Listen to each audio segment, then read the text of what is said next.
Hi எல்லோருக்கும் வணக்கம். Bigg Boss season 8 Tamil. So அந்த வீடியோவில் நம்ம ப்ரமோ 1 வந்து பார்த்தீங்க அப்படின்னா விஜய் சேதுபதி அவர்கள் இதை கேட்பாரா அதை கேட்பாரா அப்படின்ற மாதிரி இருந்தோம். கரெக்டாக வந்து பார்த்தீங்கன்னா நம்ம என்னெல்லாம் ப்ரமோ 1ல் டிஸ்கஸ் பண்ணுவோம் காலையில் அது எல்லாமே கேட்டார் அப்படின்ற மாதிரி தான் தகவல்கள் வந்து வருது. ஸோ வேறு லெவல் விஜய் சேதுபதி அப்படிங்கிறத நம்ம கண்டிப்பாக சொல்லிக்கலாம். ஸோ என்னென்ன நடந்துச்சு அப்படிங்கிறத பற்றி டிஸ்கஸ் பண்ணலாம். ஸோ வீடியோக்குள்ள போகிறதுக்கு முன்னாடி சேனலுக்கு புதுசாக இருந்தீங்கன்னா கண்டிப்பாக சப்ஸ்கிரைப் பண்ணிக்கோங்க. வீடியோ லைக் பண்ணுங்கள். லைக்கையும் சப்ஸ்கிரைபையும் மறக்காதீங்க. ஸோ கண்டிப்பாக பண்ணி இன்னும் நிறைய பேர் வந்து பார்ப்பாங்க அப்படின்றதற்காகத்தான் கேட்கிறேன். ஸோ இப்போ நம்ம வீடியோக்குள்ளே போகலாம். ஸோ ப்ரொமோ 1 பார்த்துருப்பீங்க. அழகாக டெவில் அப்படின்றது ஏஞ்சல்ஸ் அப்படின்றது என்னங்கிறதை புரிந்து விளையாண்டவர்கள் அப்படிங்கிறது ரொம்ப சொற்பம் அப்படிங்கிறத அவர் வந்து மென்ஷன் பண்ணிட்டார். முதல்ல நீங்கள் பார்த்தீங்கன்னா தெரியும். அதாவது பேயை கம்பேர் பண்ணும் பொழுது நிறைய பேய்கள் வந்து உள்ளே இருந்தது. ஆனால் அந்த பேய்க்கு பிடிச்ச பேயை பிடிக்காத பேயை தான் கழுத்தை பிடிச்சி சாப்பிட்டுச்சு அப்படின்ற மாதிரி சொன்னார் தெரியுமா. அதாவது தர்ஷிகாவை மீன் பண்ணுறாரு. தர்ஷிகாவுக்கு யாரை பிடிக்காது? கண்டிப்பாக வந்து பார்த்தீங்கன்னா பவித்ராவை பிடிக்காது, ஏஞ்சலா. ஓகேவா? அடுத்து வேறு யாரை பிடிக்காது? ஜெஃப்பை வந்து டார்கெட் பண்ணாங்க, அன்ஷிதாவை டார்கெட் பண்ணாங்க. இப்படி தான் வந்து பண்ணிகிட்டு இருந்தாங்க. ஆனால் ஏஞ்சலை வந்து ரொம்ப விஷால் அப்படிங்கிறது ரொம்ப ரொம்ப பிடிக்கும் அவங்களுக்கு. ஸோ அப்படி இருக்கிறப்ப அவங்கள வந்து அவங்க டார்கெட் பண்ணவே இல்லை. ஸோ தர்ஷிகா பேயை தான் ஃபேவரட்டிசம் பார்க்குறாங்க அப்படிங்கிறத விஜய் சேதுபதி அவர்கள் மென்ஷன் பண்ணுறாரு. ஓகேவா? அது மட்டும் இல்லாமல் இந்த ரோல் என்ன சொல்லியிருக்கு அப்படின்னு சொல்லி பார்த்தீங்கன்னா இரக்கமற்ற ஒரு பேய் டெவிலாக இருக்கணும் அப்படின்றது தான் பாயிண்ட், அந்த க்ரைட்டீரியா.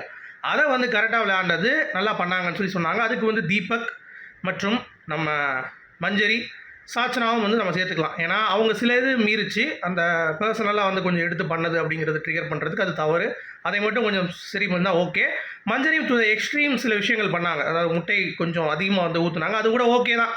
ஏன்னா அதான் 8 முட்டைங்கிறது அதிகம் தான், அது ஓகேன்னு சொல்ல முடியாது. பட் அந்த ஒரு மீட்டர் அதை வந்து விஜய் சேதுபதி வந்து ஃபிக்ஸ் பண்ணுவார்னு நினைக்கிறேன். இந்த ஒரு டாபிக் ஓகேவா. அடுத்து டெவில்ஸாக விளையாண்டாங்க தெரியுமா.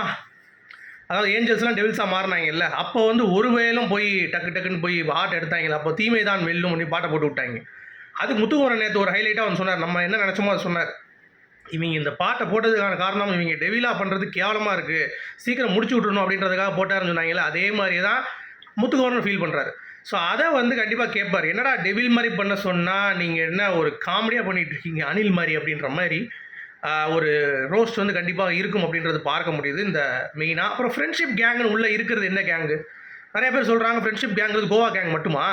மஞ்சரி சாச்சனா முத்துவும் குரூப்பிசம் தான் பண்ணுறாங்க, உங்களுக்கு தெரியுமா அப்படின்றாங்க. ஏன் அப்படின்னு சொல்லி கேட்டதுக்கு இன்னைக்கு காலையில் கூட பேசிகிட்டு இருந்தாங்க. என்ன அப்படின்னா மஞ்சரி நாமினேட் பண்ணுவாங்களா முத்து மஞ்சரி நாமினேட் பண்ணுவானா சொல்லுங்கள். இந்த மாதிரி 3 பேரும் மாற்றி நாமினேட் பண்ணிப்பாங்களா சாச்சனா அப்படின்ற மாதிரி? டேய் அதுதான் சொல்கிறேன். கேமில் அவனுக்கு என்ன தோணுதோ அவன் அவன் ஃப்ரெண்டாக இருந்தாலும் மஞ்சரி தவறாக இருந்தால் இல்லை எல்லாரையும் கம்பேர் பண்ணுவோம் மஞ்சரி வந்து கம்மியாக இருந்தால் முத்துக்குமரன் கண்டிப்பாக நாமினேட் பண்ணுவான். அதே மாதிரி மஞ்சரி முத்துக்குமரன் வந்து அந்த இடத்துல தப்பாக இருக்குது. இப்போ கூட சொல்லிட்டு இருந்தாங்க மஞ்சரி ஸ்ட்ரெயிட்டாக முத்துக்குமரன்ட்ட 3 வாரமாக ஆட்டமே சரியில்லை, முத்துக்குமரனாக இருக்க நீங்கள் தெரிய மாட்டேற அப்படின்ட்டு. ஸோ அப்படி இருக்க அந்த கேங் வந்து கிடையாது. கண்டிப்பாக கேங் ரோஸ்ட் வாங்க போகிறது கோவா கேங் தான். அதுவும் சௌந்தர்யாவும் ஜாக்வலின் மூஞ்சும் வந்து இன்றைக்கி முரட்டு சம்பவம் விஜய் சேதுபதி பண்ணியிருப்பார் அப்படின்ற மாதிரி எதிர்பார்க்குறேன். ஏன்னா அதை வந்து எப்படி பண்ணுறாங்க பாருங்கள். என்னமோ அவங்க தண்டனை அனுபவித்து வந்திருக்காங்க. சாப்பாட்டில் கூட உப்பு இல்லாத சாப்பாடு அனுப்பி உப்பு போட்டு அனுப்புங்க பிக் பாஸ் கிட்ட. பாய் தான் சாப்பிட முடியும், மீதி சாப்பிட முடியாது. என்ன ஒரே சாப்பாடு அனுப்புறீங்க? உங்களுக்கு தண்டனைக்கு சாப்பாடு வர்றதே பெரிய விஷயம் பிக் பாஸில். அதையும் மீறி நீங்கள் அதை கேட்குறீங்க அப்படிங்கிறப்ப எவ்வளோ எகத்தாளமாக இருக்குது அப்படின்ற மாதிரி தான் இருக்குது. சரியா? அது மட்டும் இல்லாமல் இன்னொரு நீங்கள் நல்லா புரிஞ்சிக்கணும். ஆக்சுவலாக எதுவுமே அவங்க வந்து ஒபே பண்ணலை. பிக் பாஸ் கொடுக்குற ஆர்டர்ஸாக இருக்கட்டும், அவங்க ஏஞ்சல்ஸாகவும் ஒழுங்காக பண்ணல, டெவில்ஸாகவும் ஒழுங்காக பண்ணல. அப்படிங்கிறப்ப கண்டிப்பாக எதுக்கு நீங்கள் வந்தீங்க இந்த பிக் பாஸ்? இதுக்கு நீங்கள் வீட்டிலே இருந்திருக்கலாம்ல, இல்லை இதுக்கு வந்து சும்மா நார்மலாக ஆடியன்ஸ் மாதிரி ஒரு ட்ரெஸ் போட்டு உட்காந்துருக்கலாம்ல அப்படின்ற மாதிரி சரியான ஒரு ரோஸ்ட் அப்படிங்கிறது கண்டிப்பாக அடுத்த ப்ரோமோவில் நம்ம எதிர்பார்க்கலாம் அப்படிங்கிறது தான். ஸோ அப்படி தான் நடந்திருக்கு அப்படிங்கிறது தான் கேள்விப்படுறேன். ஸோ முரட்டு சம்பவம் by Vijay Sethupathi to attack Soundarya and Jacquline. அவங்களுடைய அந்த முகத்திரையை கிழித்து எறிய வேண்டும் அப்படிங்கிறது தான். சும்மா நல்லா வேஷம் போட்டுருக்கா இங்கே வந்து பிக் பாஸ் வர முடியாது அப்படிங்கிறதை அவர் உணர்த்த வேண்டும் அப்படிங்கிறத நான் சொல்லிக்கிறேன். உங்களுடைய கருத்து என்னன்னு சொல்லுங்கள். மீண்டும் சந்திப்போம். Thank you guys. Good bye.